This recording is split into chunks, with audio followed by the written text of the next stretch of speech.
So from the time that we collect the oyster to the time that we're actually harvesting the pearl from that oyster takes a minimum of 4 years. Most of our pearls range from $100 to $1,000. It can vary a lot. We've only ever really sold one pearl for $10,000, and that was an A grade 18 millimeter perfect pearl. The bigger the pearl, the more expensive it'll be, probably once in a lifetime. So you're basically performing surgery on an oyster, right? So you have to cut at a very specific spot so that you're not harming the oyster, but at the same time you're able to pull a pearl out. This process is highly specialized and takes years to master. Our mission is to promote the idea of not only being sustainable, but being regenerative in the process of pearl farming. So it all starts with once an oyster is at its microscopic stage, which we call spat, we'll put out these collectors in the water, and these collectors will mimic perfect habitat for oysters. So what they'll do is they'll start collecting onto those collectors. We'll put those oysters in a basket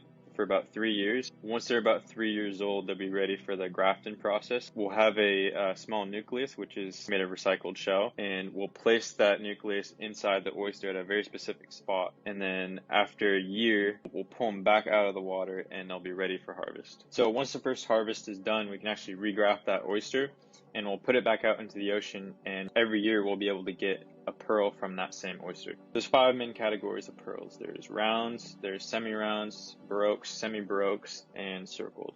So they all have an axis of symmetry except for baroque pearls. A baroque will wobble if you spin it, no matter the axis. So there's also kishy pearls, which are a result of a failed operation. They're usually baroque, and they can be literally any shape known to the universe. Rounds tend to be the most highly valued. And then there's quality. So quality encompasses the luster, the color, and how many surface flaws it has. Usually after a harvest, the pearls will have kind of like a sticky, gooey substance on them. So we'll put the pearls in a slush of rock salt and water. So what this does is it cleans everything we need off of the pearls. And once they're clean, we'll send the pearls over to our operation in Portland, Oregon, which is where we both make and ship jewelry from. So what are the benefits?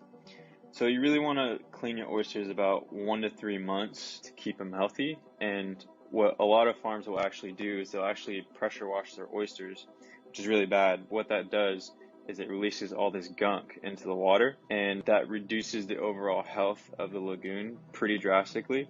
And so what we've decided to do is we actually bring our oysters back into shallower water so that the smaller reef fish can then come in and clean our oysters for us. Since we've implemented this symbiotic relationship with fish, we've actually noticed that the local fish and shark populations have surged drastically.